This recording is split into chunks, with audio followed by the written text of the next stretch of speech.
जादुई बकरी। एक गांव में चरणदास नाम का एक चरवाहा रहता था।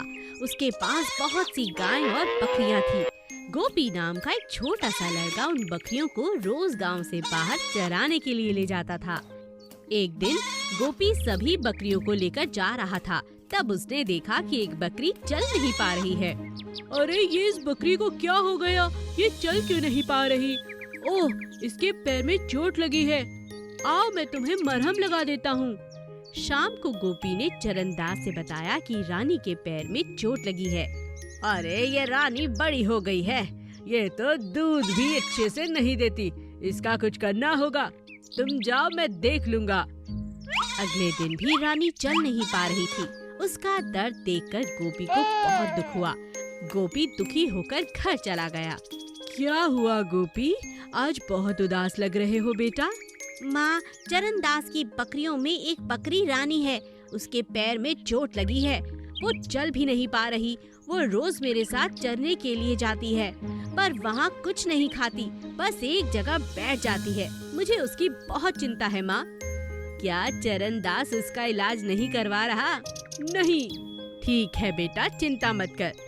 मैं कल लेप बना दूंगी। वो तुम उसे उसके पैर पर लगा देना। खुद से घास काट कर उसके आगे डाल देना, वो खा लेगी। ठीक है माँ। कुछ दिनों बाद गोपी को पता चला कि चरणदास अपनी बकरियों को बेचना चाहता है। अब उसे रानी की चिंता होने लगी। उसे पता था कि चरणदास रानी को पसंद नहीं करता। गोपी, बकरियों को अच्छे से नहला धुला देना, साफ सुथरा कर देना। कल इनके लिए ग्राहक आएंगे। मैं बकरियां बेच रहा हूँ। अगले दिन बहुत से लोग आए और बकरियां खरीद कर ले गए, पर रानी को किसी ने नहीं खरीदा। लगता है ये रानी तो कसाई को बेचनी होगी। ये सुनकर गोपी को रानी की चिंता होने लगी। उसने अपनी माँ से कहकर रानी को खरीद लिया। अब वो माँ बेटा रानी का अच्छे से ख्याल रखने लगे। रानी रोज इतना दूध देती कि माँ बेटा तो कभी भी दूध की कमी नहीं महसूस करते। एक दिन गोपी रानी को लेकर कहीं जा रहा था। तभी रानी एक पेड़ के नीचे मिट्टी खोदने लगी। रानी, क्या कर रही हो? लाओ, दिखाओ मुझे।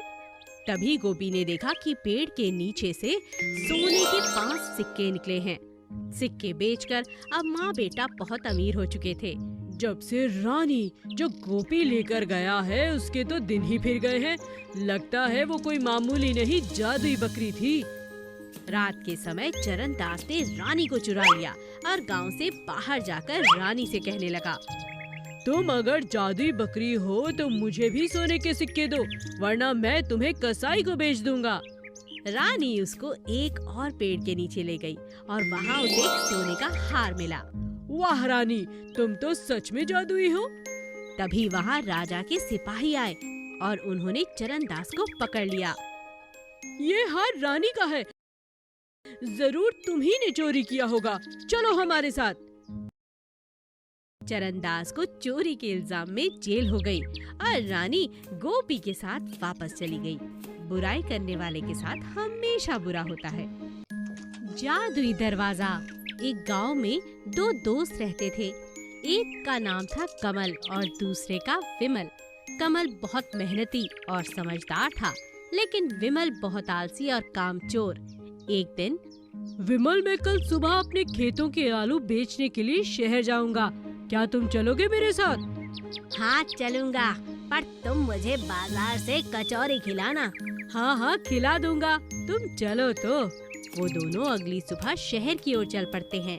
शाम तक सारे आलू बेचकर जंगल के रास्ते से वापस आते हैं। तभी उन्हें जंगल में एक तेज रोशनी दिखाई देती है। विमल, देख कितनी तेज रोशनी।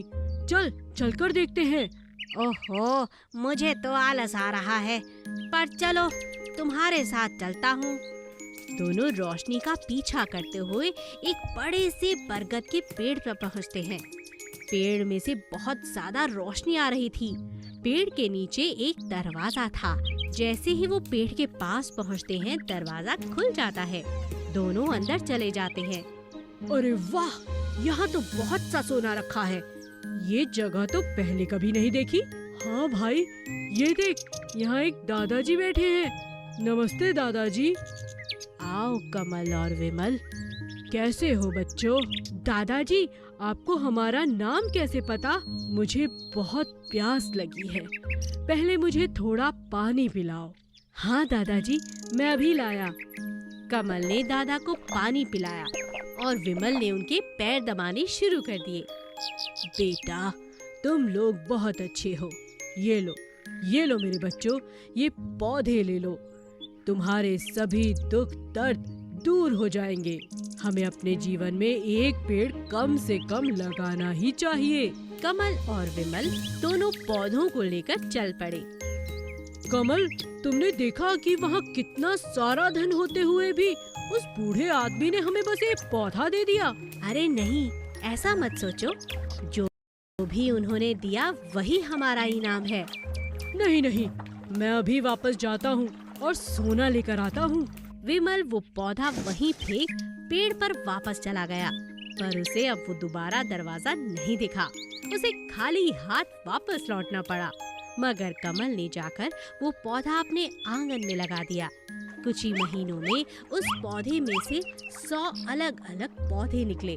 वो पौधा कभी भी बिना फल के नहीं होता और विमल के पास अब पछताने के सिवा कुछ नहीं था और कमल के पास पैसे की कोई कमी नहीं थी।